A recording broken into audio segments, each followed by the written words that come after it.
Gas cylinder की समस्या इस समय बहुत बड़ी है।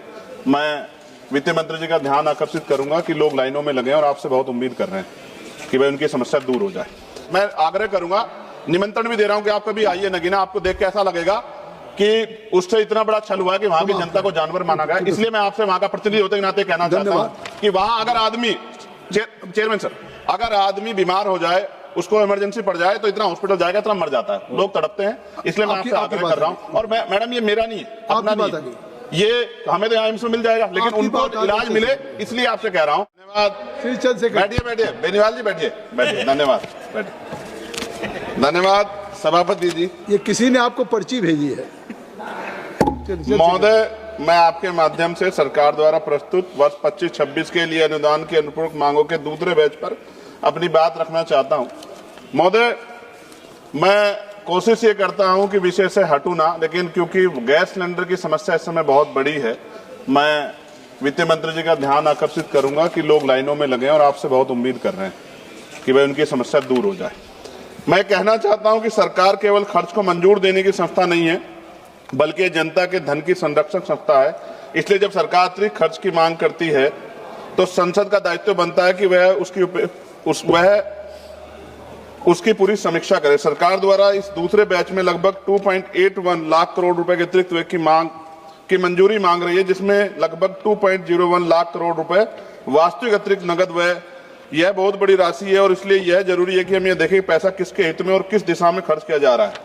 महोदय, जब फरवरी में पूरा बजट पेश किया गया था तो इतने कम समय में इतनी बड़ी अतिरिक्त राशि की आवश्यकता क्यों पड़ गई है? यदि बार बार इतनी बड़ी अनुपूरक मांगे आती हैं तो इसका मतलब है कि बजट अनुमान और वित्तीय योजना में गंभीर कमी है। देश की जनता चाहती है कि उसका पैसा सोच समझकर और योजनाबद्ध तरीके से खर्च। महोदय, इस अनुपूरक बजट में उर्वरक सब्सिडी के लिए लगभग 15,000 करोड़ का अतिरिक्त प्रावधान किया गया। किसान पहले ही महंगी खाद, महंगे बीज और महंगे डीजल की समस्या जूझ रहा है। सरकार को स्पष्ट करना चाहिए कि उसकी नीतियां किसानों को राहत देने के लिए या केवल आंकड़ों को संतुलित करने के लिए। महोदय, मैं विशेष रूप से सदन के माध्यम से अनुसूचित जाति, अनुसूचित जनजाति, अन्य पिछड़ा वर्ग के सवाल को उठाना चाहता हूं।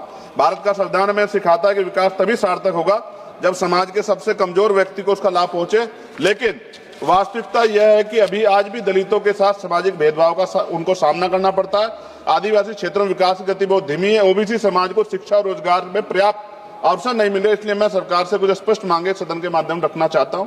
मैं सरकार से मांग करता हूं कि अनुसूचित जाति और अनुसूचित जनजाति के लिए जो SC, ST और TSP का बजट प्रावधान है, उन्हें वास्तविक आबादी के अनुपात में बढ़ाया जाए और यह सुनिश्चित किया जाए कि वे राशि किसी अन्य मद में ट्रांसफर ना हो। दूसरा, देश के दलित, आदिवासी और पिछड़े वर्ग के युवाओं के लिए विशेष छात्रवृत्ति और कौशल विकास कार्यक्रम चलाए जाएं ताकि उन्हें शिक्षा और रोजगार के बेहतर अवसर मिल सके। साथ साथ सरकारी नौकरियों में आरक्षण में जो रिक्त पद हैं उनको तुरंत भरा जाए। देश में लाखों पद ऐसे हैं जो वर्षों से खाली पड़े हैं। ये संविधान की भावना के खिलाफ है। और चौथी मांग ये है, आदिवासी क्षेत्रों में स्वास्थ्य, शिक्षा और सड़क जैसी बुनियादी सुविधाओं के लिए विशेष पैकेज दिया जाए। महोदय, संविधान में हमें 3 मूलभूत सिद्धांत दिए: समानता, न्याय और अवसर की समानता।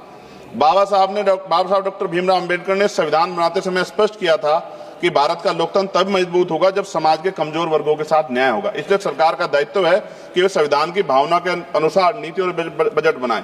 प्रमोशन में रिजर्वेशन SC, ST, OBC को नहीं मिल रहा है। NFS लगातार हो रहा है SC, ST, OBC के बच्चों के साथ। और इंटरव्यू में जिस तरह का छल हो रहा है, जैसे UPSC में भी अभी हुआ, जिस तरह का छल हो रहा है उससे असंतोष पैदा हो रहा है। साथ साथ महोदय, लोकतंत्र में विपक्ष की भूमिका केवल आलोचना करने की नहीं है, बल्कि सरकार को सही दिशा दिखाना भी होता है। हम चाहते हैं कि देश आगे बढ़े, अर्थव्यवस्था मजबूत हो और नागरिकों को समान अवसर मिले, लेकिन यह तभी संभव होगा जब सरकार इसको सुनिश्चित करेगी। बजट पारदर्शी हो, खर्च जवाबदेह और विकास समावेशी हो। महोदय, अंत में मैं कहना चाहता हूं कि अनुपूरक मांगों का उद्देश्य केवल खर्च बढ़ाना नहीं होना चाहिए, बल्कि ये सुनिश्चित करना चाहिए कि ये पैसा देश के गरीब, किसान, मजदूर, दलित, आदिवासी और पिछड़े वर्गों के जीवन में वास्तविक परिवर्तन लाए।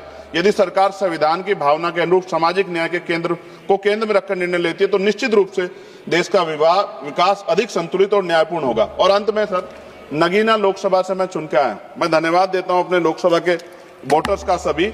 महोदय, पिछली सरकारों ने भी नगीना को इग्नोर कर दिया क्योंकि वो बिल्कुल पिछड़े क्षेत्र से आता है। और अंत में एक आखिरी वो कर रहा हूं सर, और ये सरकार भी सर नगीना से दोहरा व्यवहार कर रही है।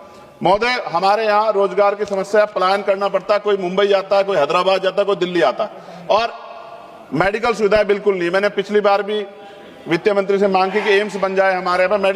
अपने जो स्वास्थ्य मंत्री उनसे मांग के सर विस्तार में कभी अगर जाके देखें, मैं आग्रह करूंगा, निमंत्रण भी दे रहा हूं कि आप कभी आइए नगीना, आपको देख के ऐसा लगेगा कि उससे इतना बड़ा छल हुआ है कि वहां की जनता को जानवर माना गया। इसलिए मैं आपसे वहां का प्रतिनिधि होते के नाते कहना चाहता हूं कि वहां अगर आदमी, चेयरमैन सर, अगर आदमी बीमार हो जाए, उसको इमरजेंसी पड़ जाए तो इतना हॉस्पिटल जाएगा, इतना मर जाता है, लोग तड़पते हैं। इसलिए मैं आपसे आग्रह कर रहा हूं। और मैडम ये मेरा नहीं है, अपना नहीं है, ये हमें तो यहाँ एम्स में मिल जाएगा, लेकिन उनको इलाज मिले, इसलिए आपसे कह रहा हूं कि नगीना के लोगों के बाद सोचा जाए, वहां रोजगार की व्यवस्था हो जाए, उद्योग क्षेत्र लग जाए, तो लोग वहां के बच्चों को रोजगार मिलेगा और वो आपको धन्यवाद दें। धन्यवाद सर। जय भीम, जय भारत।